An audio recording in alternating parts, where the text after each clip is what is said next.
Kanalıma hoş geldiniz. Bugün yağ çekmeyen, peyniri akmayan veya sıçratmayan, dışı çıtır çıtır, içi tam kıvamında sigara böreği nasıl yapılır diyorsanız tam yerindesiniz. Hazırsanız başlayalım arkadaşlar. Dikkat edin, püf noktalarıyla geliyor. Ben tarifimde 5 adet yufka kullandım. Şimdi yufkaları pratik bir şekilde nasıl keseceğiz onu göstereceğim size. Önce yufkamızı seriyoruz. İkiye katlıyoruz. Sonra bir kez daha katlıyoruz. Ve son kez katladıktan sonra tam ortadan kesiyoruz. Böylece 8 adet her yufkadan parçalar elde etmiş olacağız.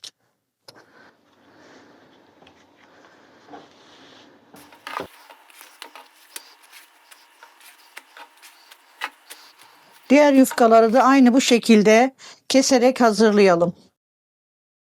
Ben yufkalarımı kestim, hazırladım arkadaşlar. Uç kısımları düzgün olursa açılmaz. İç harcımı çatalımla ezerek hazırladım.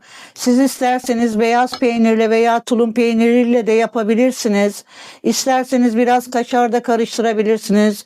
Maydanoz da koyabilirsiniz. Bu tamamen sizin zevkinize kalmış. Ben sade tulum peyniriyle yapıyorum.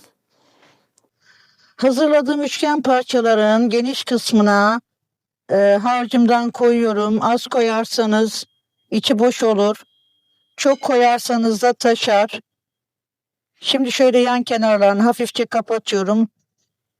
Sıkı bir şekilde ama fazla abartmadan sarıyorum ki açılmasın. En son ucunu suya daldırıyorum, kapatıyorum ve kabıma alıyorum.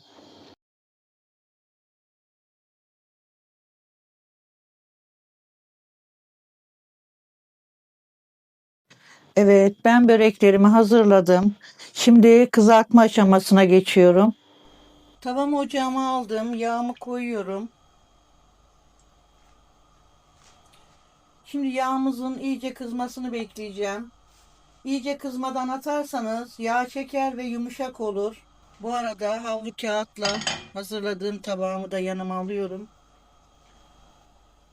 Şimdi böreklerimizi çok sıkıştırmadan tavama alıyorum.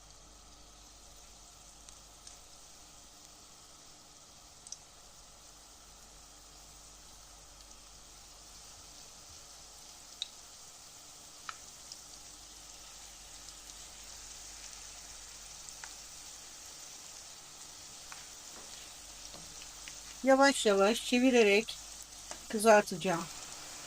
Altın rengini alınca hemen tavamdan alacağım. Ve şu anda olmak üzere. Tavada bekletmeyelim fazla. Çıtır olmasının sebebi bu arkadaşlar.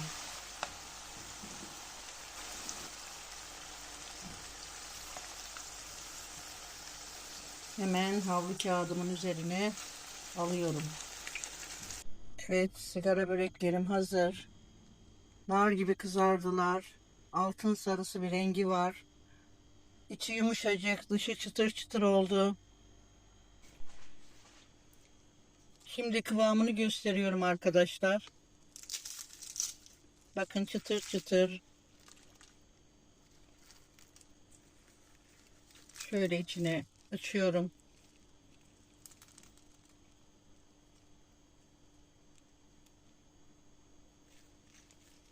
Afiyet olsun.